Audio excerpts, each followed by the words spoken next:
Let's have a look at part C in this video. So we have a function depending on a and t. These are our variables, and we want to differentiate it 2 times. So first time we want to differentiate it with respect to t, and the second time we want to differentiate it with respect to a. So let's do it step by step. First derivative is going to be with respect to t, which means that our variable of interest is over here, right? A to the power of t derivative with respect to t.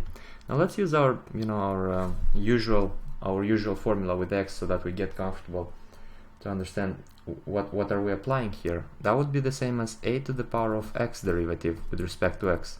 The variable of interest is on the top. That's a to the power of x times ln a, which means that if we use this logic into our example, instead of x we have t, so we would just have a to the power of t times ln of a.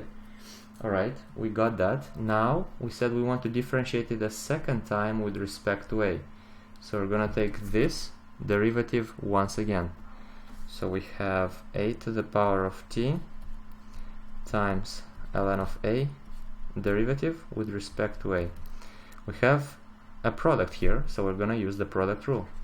A to the power of t derivative with respect to a times the second term ln of a plus a to the power of t times ln of a derivative with respect to a. So now the variable of interest is a. In our example, a to the power of t.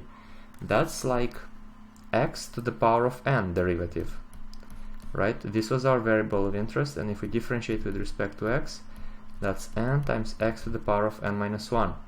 So in our case, we have a, which is the variable of interest, t is the power. So we would have that the power goes down times a to the power of t minus 1. And then we keep the second term, ln of a, plus a to the power of t times ln of a derivative. Well, again, let's do it with x. ln of x derivative is 1 over x. Now the variable of interest is a, so that's going to be 1 over a. Okay, this is the final derivative, but let's see if we can make it a bit looking better.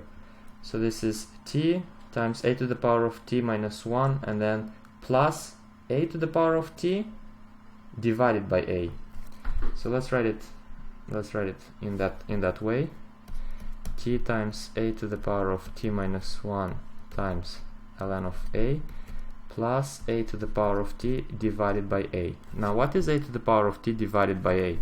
We have the same base and it's a division, so we're gonna subtract the powers. T minus 1, because this is a to the power of 1. Okay, so that's t times a to the power of t minus 1 times ln of a plus a to the power of t minus 1. What is a common factor here? Because we can see a to the power of t minus 1 on both sides. We can see it here in this term, we can see it here as well. So let's take it as a common factor.